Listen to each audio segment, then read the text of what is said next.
Your first training session with Forest Green today, obviously lovely weather to greet you back. How was it? I enjoyed it.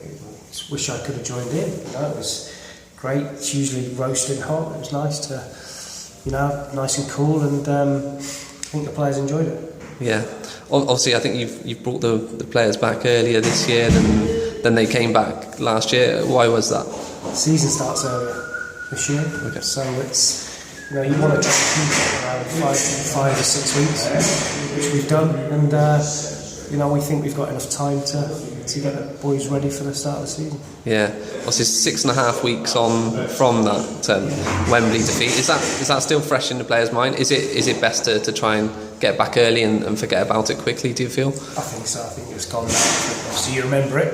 Put it to the back of your mind and use that as an inspiration to make sure we don't have to go through that this season. And what sort of things have you been doing in training today? I think it's important the first few days we don't go crazy and risk any injuries. We've had the footballs out this morning and playing a lot of football, which is what we're going to try and do anyway. Have you got any injuries at the moment? Everyone's sort of fully fit and able to take part in full training at the moment? Obviously, Sam Wedgbury's long-term injury. Kiana Marsh-Brown is still in recovery from his operation, but he's only a few days away. And Anthony Jeffrey had an ankle surgery after the final, but they're not far away. Yeah, and would you be able to give sort of some idea of how you'll be treating pre-season training, how you'll be sort of building, what's the plan for the rest of the week and the next couple of weeks?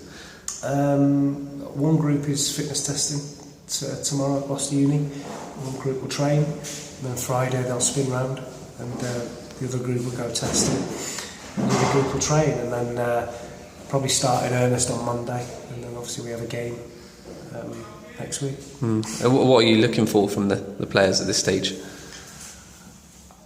I think we're just starting now to implement a few of my ideas and how we want to play, and I think it's important we get that on board early, and as well as trying to get them fit, which they've all come back in pretty good shape. So I think that's changed from back in the day. Players come back in good shape now, and we can concentrate on the football. Obviously, Darren Carter's taken part in training as well today, so he'll be signing later on, I think. And how pleased are you to have him on board? It's a good signing because his professionalism and his experience, I'm sure during the season will prove invaluable, especially with us having some young players, and his ability as well will be a big plus for us. Obviously a big squad now, and you're hoping to get a goalkeeper and a striker as well. How close are they at the moment? Close. I think we'll be done by the time the games start. I think we'll have our squad complete.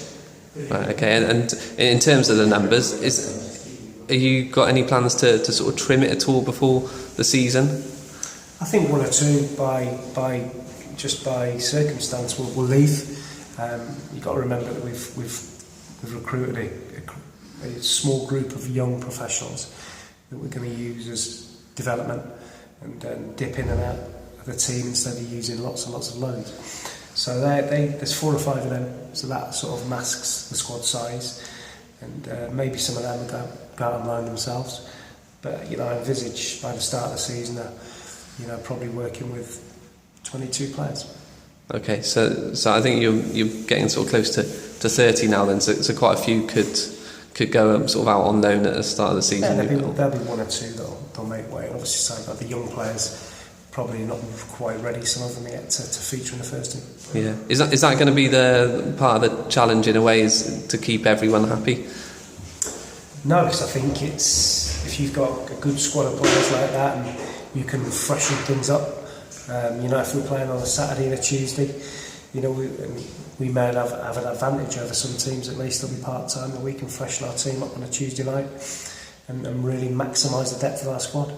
Yeah, obviously the odds have come out as well, and Forest Green are favourites to win the league at the moment. Are you happy with that? Don't really take any notice of it. I know we're going to try and win the league, and whether we're favourites or not won't affect us. Is that fair though? Do you think is that you feel confident at the moment that you've got a squad that can do that? I think there's a little bit of a misconception that Forest Green have thrown loads and loads of money at it when it's not strictly the case. There's other teams out there that have got as big or maybe bigger budgets. You know, you look at Tranmere, Eastleigh, Gateshead are having a real recruitment drive. So there'll be some teams up there that are throwing as much money as us at it. Yeah, I got a couple of questions from sort of fans that wanted to know as well. Probably won't have time to ask all of them, Mark, but one of them was, how are your emotions sort of coming into pre-season training with Forest Green as opposed to with other clubs in previous seasons? I mean, due to your connection here and also, I guess, the expectancy of being at the top of the table. No, I've not really been at a club where I've expected to be top of the table. I've always been at a club that's never really had any resources, and so it's a different kind of pressure for me, but one I'm looking to embrace, and now I'm looking forward to it.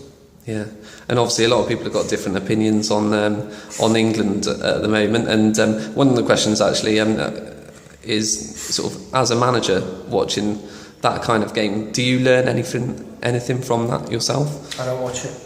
No, you don't watch? I don't watch England play, because you always end up frustrated, don't you? Yeah. So I never ever watch it. Never watch it, because I know that as much as we talk about we've got this brilliant crop of young players, we don't really try and play football properly. We still end up crossing the ball in the box when we've got no one in the box and whacking the ball forward, and until that changes, until we get a manager that's allowed to or wants to really try and play football properly, then we'll never achieve anything. What do you think needs to happen going forward then, Mark? Who do you think should get the job? You throwing your hat in the ring? I think if you're going to go English, it has to be Glenn Hoddle, because he's the best coach by far. And you know, people will talk about his beliefs, but it's what happens on the football pitch for me. And he created, I think, the best team. You know, when he was manager of England, the way we played, three at the back, very flexible. And I think England are suited to play three at the back with the players that we've got. And if it wasn't to be him, I'd go for the Chile coach, Sampaoli, who's done fantastic with a group of players there, and obviously just won the Copa Libertadores again, so he's very talented, and I'll go for some of that. And I think you said before the tournament as well, you like Eric Dyer as possibly as captain as well. Do you think he should be made captain now? Probably, yeah. I think something's got to change in that department, but I think they need to get a manager in place first. Okay, thanks, Mark.